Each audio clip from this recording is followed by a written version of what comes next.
Hello guys, welcome to a new video of the first World Chess Championship of 1886. It's Wilhelm Steinitz against Zukertort, and today looking at round number 16. So the match is almost ending, 6-5, but still anything can happen, and those games will be very crucial. So let's see what happens. Steinitz has the white pieces, and he starts with e4, e5, knight f3, knight c6, and bishop to b5, the Spanish or the Ruy Lopez.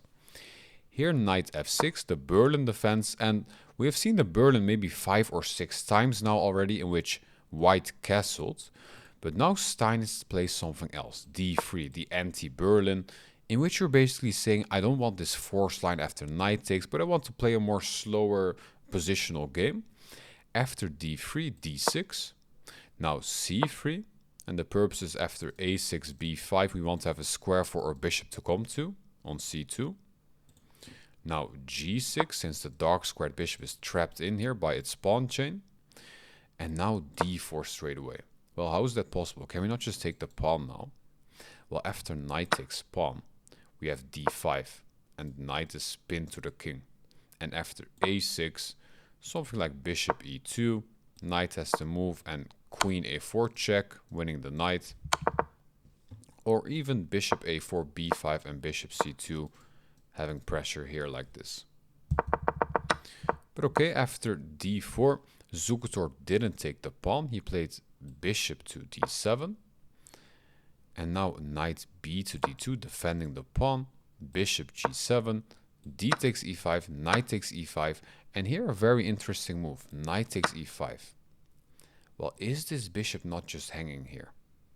Again, a nice tactical move by Steinitz, since if you take the bishop, pause the video here and find the best move for white.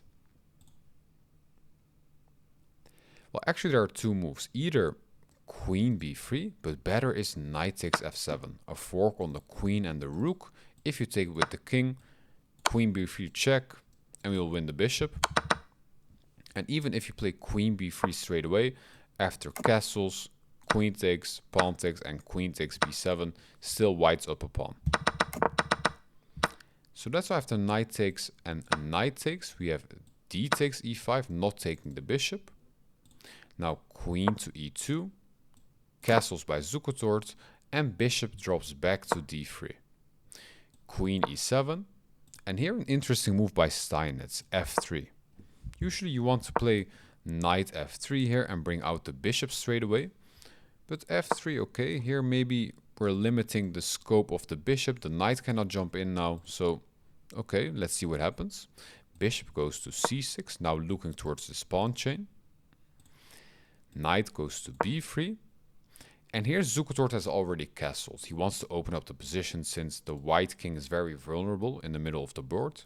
So a5. Bishop e3.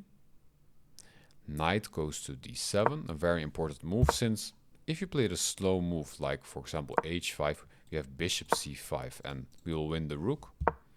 So either knight to d7 or b6 is very important here. We see knight to d7. And now h4. Steinitz's plan with f3 was to just attack on the king side. So h4, now a4, knight goes to d2, h5, h6 and h5. And now g5. And you can see that the light squares got really damaged here around the king. So what now? Well, here we see the knight rotating to f1, wants to come to g3 and then to f5. A really nice square. The black knight goes to c5, attacking the bishop. Bishop goes to c2. But by playing bishop c2, we did open up the c file. So now rook f to d8. After rook f to d8, simply knight g3, continuing our plan.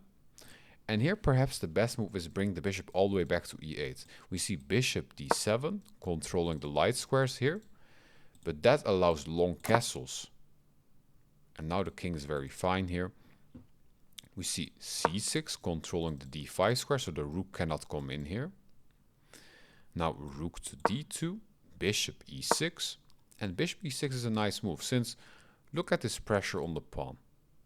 If you play a slow move like a3, we have knight b3 check, bishop takes, and not taking back with the bishop straight away. First, we would have rook takes, queen takes and rook to d8, and after queen to e3, e2, bishop takes, and black has a beautiful position here. So that's why here you shouldn't play a3.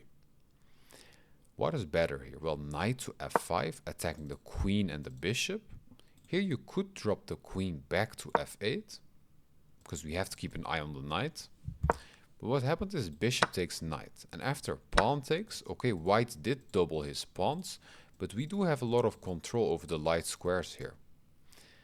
Here we have rook takes d2, queen takes d2, and knight to d7, rotating the knight towards the king side. But simply g4 and knight to f6, it cannot really come in here. We control the light squares. So what now? After knight to f6, bishop goes to e4, and here you can take the bishop, but then you're just locking the king side, and it doesn't really help either side. So after bishop e4, rook goes to d8, and queen to c2. Now we see the knight rotating again, knight to d5. Here you shouldn't take the knight, then after pawn takes we can actually create a passer as black, and black has a really nice position. So after knight to d5 we want to keep the bishop, so the bishop drops back to f2. And now b5. a3, taking some control over the dark square, so you cannot push b4 yet. And now bishop f8. Rook to d1 and queen to b7. And now we have a crucial position after c4. What to do as black? Actually, there's only one really good move here. I would say pause the video here and find the best move for black.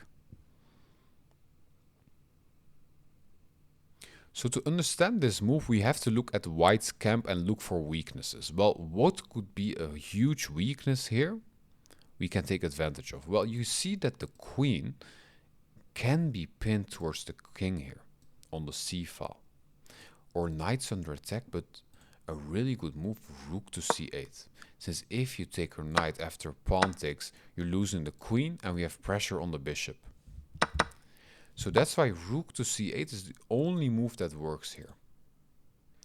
But actually Zukertort played b takes c4. And after queen takes c4, white has a beautiful position.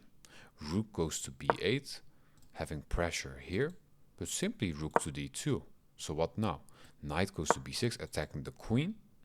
Queen drops back to c3. Knight to d5 again, attacking the queen. Queen to c4. Knight to b6. We see the position repeating. And Steinitz says, no, I want to win this game. Queen to d3. I'm not repeating again. Bishop goes to e7. And here there are two really good moves. Steinitz finds the best move, and that's rook to c2. And you can see this weakness now becoming a huge problem. Knight jumps to d5, but now queen to c4. Pressure here and pressure on this pawn.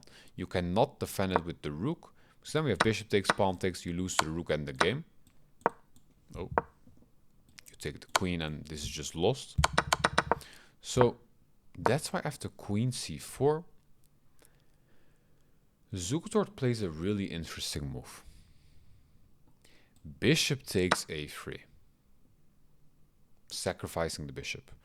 And probably Steinitz, when he saw this, he was probably in a huge shock. Maybe he missed a quick checkmate, or how is this possible? Can I not just take the bishop? Well, you actually can.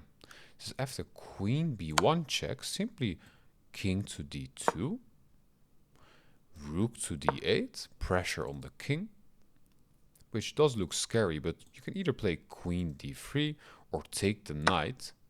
Since after rook takes, simply king to e3.